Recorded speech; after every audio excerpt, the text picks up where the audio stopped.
Welcome to Donmar TV News Channel. Anyway, ito na yung video ni Isko Moreno, ha. Panoorin ninyo at tingnan ninyo kung ito ba ay video niya para sa kampanya. At ipapakita ko naman sa inyo kung bakit parang nag-ala Bam Aquino siya dito. Okay, ito. Parang isang panaginip sa sandaling pag-idlip. Lumuwag, luminaw ang kaling masikip. Kalat at dumi, niligpit at nilinis sa dalawang... Ayan. Una, nilinis, niligpit, kalat, dumi. Diyan, saludo ako diyan. Magaling. Sabi ko naman sa iyo, magaling ka diyan maglinis. Magaling ka magano. Dapat sa iyo maging MMDA chairman. Ako, agree ako doon.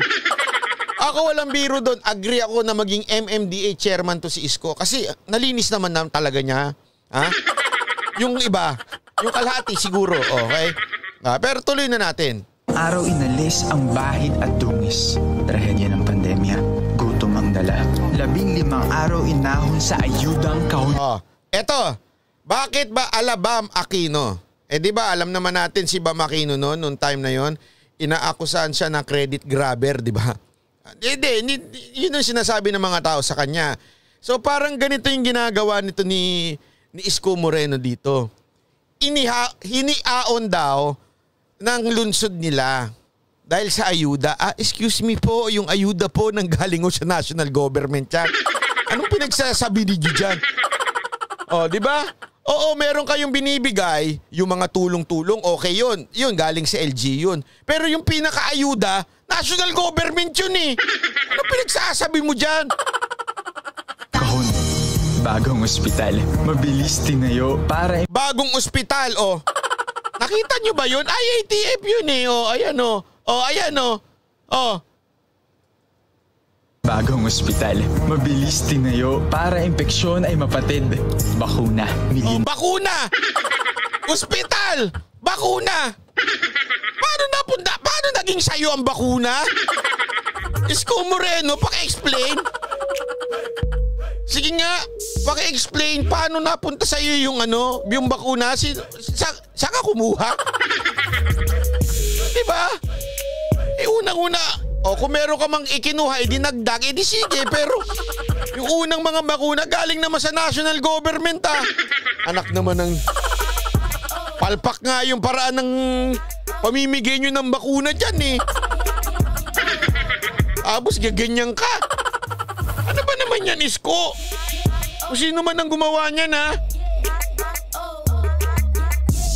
Grabe naman. Lupit. Ang lupit ng gumawa ng video na ito. Na ang nabigyan, walang tigil, walang tulugan. Sa bahay na pangarap. Walang pabahay, alam nyo ba ang NHA yan? Lahat na lang talaga eh. Ay, grabe. Squatter ang tumupad. Batang basurerong nagbalik ng dignidad. Sana naman yung ginagamit nilang paulit-ulit, naging basurero. May patunay ba kayo na naging basurero talaga? Hindi. Tanungin ko kayo, sige nga, meron mo ba sa inyo na patunay na talagang basurero si Isko noon? Paki nga. Kasi ang dali ho magsabi. Alam niyo ho ba, dati ho akong pogi. Araw-arawin ko kaya yon. Dati po akong pogi. Dati po, kamukha ko po si Vin Diesel. Pinasira ko lang yung mukha ko. Paniniwala kayo? Kasi kaibigan ko si Doc Eric eh. Yapuan ko ng Icon Clinic. Kung yung iba napapaganda niya, napapagwapo niya, ako sabi ko sa kanya, Doc, ayoko na, hindi ko na kaya maging pogi. Pakisira tong pagmumukha ko. Kaya sinira niya yung pagmumukha ko. Dati po akong pogi. Maniniwala ba kayo kung wala akong picture? Di ba hindi? So kayo din. Paano masasabing lagi na lang ginagamit basurero? Asan ang picture? Asan ang video? Manon ba wala pang social media nun eh. Bakit? Wala bang picture nun? Meron naman picture nun eh. Yung di ginaganon-ganon pa, yung film. Di ba? Yun lang ang aking bakita ng ebidensya nga. Ebidensya nga na nag-aakakat ka ng basura dyan. Oo nga pala. Lumabas nga pala yung nag-ano siya ng basura. Hindi basurero yon, sabi nung vlogger, janitor. Baka dating janitor. Diba? Isipin mo, sabi nung vlogger, diba? Ano sabi nung vlogger? Sabi nung vlogger, ako daw minamaliit ko yung basurero. Ako pa yung nagmamaliit. Ayan nga si Isko, sinasabi niya, basurero lang siya dati. O sino nagmamaliit sa amin? O diba, pinagluluko talaga tayo ng mga to. Grabe. Buti na lang. Ningning na nawala, muling binalik ang... Oh, kulang na lang, pati yung sun. Baka pati yung sun, angkinin ninyo. Kung paano lumiwanag ng ganyan yung sun, angkinin pa ninyo. Araw sa dagat muling humalik. Yung araw sa dagat, buhay yan. Pati ba... Ano yung sabi niya doon sa araw sa dagat? Pambihira yun ha. Andali. Basurerong nagbalik ng dignidad. Ningning na nawala, muling binalik. Ang araw sa dagat muling humalik. Oh! Sandali! Akala ko nagbalik mata lang ako doon o kaya nagbalik tenga lang ako doon. Ang sabi niya, bumalik, di ba? Bumalik. Tapos, yung araw muling humalik. Yung analogy niya, hindi, sandali nga. Ako lang ba yun o... ulitin natin ha. Basurerong nagbalik. Basurerong nagbalik. Dignidad. Ningning na nawala, muling binalik. Yung ano? Ningning na nawala, muling ibinalik. Di ba? So tama nga naman, yung ningning ng Maynila, muling binalik. O, tapos... Ang araw sa dagat muling humalik. Yung araw sa dagat muling humalik? So si Isko may kagagawa nun? Ay, mas malupit pala to kay Kibuloy. Ay, Pastor Kibuloy, tinatalo kayo nito. Oh. Kung kayo kaya niyong patigilin di ba? Baka pwede niyong patigilin na rin ito. Grabe, pati yung araw ha, na muling humalik. Ang lupit. Tapos talagang pinakita niya yung Manila Bay no? Pero hindi niya pinakita yung sand, di ba? Ang lupit, yung buling araw ay humalik. Dahil kay... So yun yung pinalalabas yung video dahil kay Isko? Lupit ha? Matuli ng pagsikat, maliksi ang pag-usad. Ito na ang Maynila. Mahal nating syudad. Maynila, bilis kilos.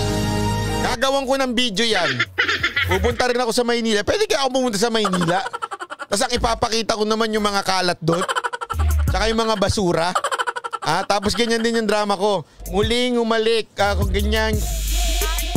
Ay nako, grabe. May nag-text. Banat ba'y tigilan mo na si joke. Ay grabe. Lupit, ang lupit. Hindi ko kinaya yun. Hindi ko kinaya yung level ng campaign nito. Kung campaign man ito, hindi ako sure Baka di umano lang. Yung Dolomite Beach National Project yan. Correct! Yan nga yung binabatikos kay Pangulong Duterte Hindi, ang lupit Tinalo nito si Bam Aquino. Tinalo si Bam Aquino. Kung sino man ang gumawa nito, tinalo si Bam Aquino. Mantakin mo. Pati yung araw inangkin. Nakakita ng ganun. Pati araw inangkin. Ang lupit! Ano pa kaya aangkinin yan? Baka yung dati kong jowa na inang-iwan sa akin, angkinin nyo na din. Angkinin nyo na yun, sa inyo na yun. Wala akong problema, inyo na yun. Muling umalik ang basura sa lupa. Ay, grabe naman. Video ko saka yung mga bar na bukas. Uy, walang... Eto, Diego Latigo, nalaman ko, hindi pala bukas yung bar. By invitation lang daw. May nakausap ako dating nagtrabaho. Nakita ko ngayon nagtatrabaho na siya sa motor. Hindi naman pala binuksan totally. By invitation. Sabi ko, ba't di ako nakakatanggap ng invitation? Para daw tagok. Alam mo na, para may tago doon tapos konting lagay-lagay lang. Pero parang bala ko punta kaya ako sa Maynila tapos gawa rin ako ng ganyang video, yung parang seryoso, tapos yung gumaganyan. Muling humalik ang mga babae Muling humalik ang mga babae dito sa ganyan, di ba? Tapos ano ba 'yon? Ayun.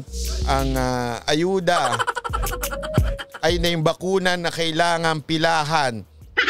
Yeah, ganun kaya ako. Anong mangyayari sa akin, no? Makalagpas kaya ako ng Maynila? Baka mamaya kayo baka mamaya i-declare akong persona non grata ni Isko Alam mo naman, kakaiba yung si Isko. Pag ako sinabihin ng persona non grata na yan si Banat Bay. Pero pag ginawa niya naman sa akin yun, grabe. Na persona non grata niya ako, pero yung nilagay dati doon hindi niya na persona non grata, yung tarpaulin. 'Di ba yung naglagay ng persona non grata sa mga makakaliwa, 'di ba? Hindi niya pinatanggal niya. Baka ako persona non grata noon Kayo papahamak niyo ako Lupit noon. Okay. Anyway, eto pa, papakita pa ako. Hindi, tapusin na natin. Tapos na ito Ayan, yan. Ayan. Okay. So, ito ulitin ko, hindi natin sinasabi na campaign ad ito ni ni Mayor Isko Moreno. Wala akong sinasabing ganyan, okay? Kaya nga tinatanong ko, ano itong pautot na ito? At ito masasabi ko lang, medyo sablay yung video.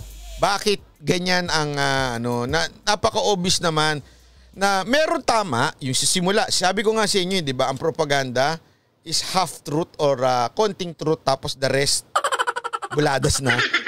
Yung totoo naman yung simula na nilinis niya, yung ganyan-ganyan, pinailawan niya. Totoo naman yun. Pero nung gumitna na, pati yung bakuna, naangkin na. Medyo sablay na, pati ayuda. O, di ba? Ito lang masasabi ko. Ito papakita ko lang sa inyo. Kasi ngayon, may bagong pautot ang si Isko. Palakpakan naman natin. Palakpak. Kesyo nananawagan siya. Although naka-live na kaagad. Nananawagan siya na magte 24 hours na daw silang bakunahan.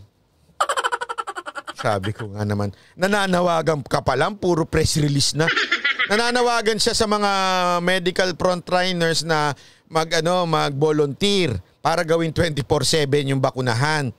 Grabe yung, pero yung press release niya sa lahat na ng media, na andun na magte 24/7 sila. Nauna yung press release bago sa totoong gagawin. Ang lupit. Ang galing ng press release Parang naniniwala na ako na magaling yung PR niya.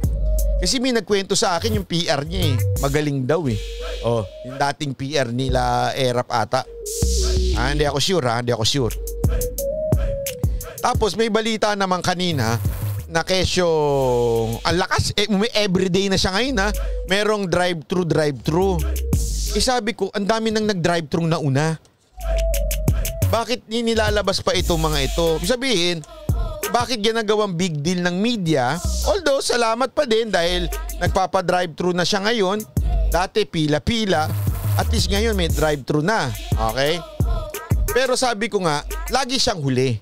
Laging huli. Sinasabi dito kasi, ang title pa nga dito parang mabilis di ba? Pero lagi siyang huli. Huli siya this time Marami ng city ang nagpa-drive-thru bago siya.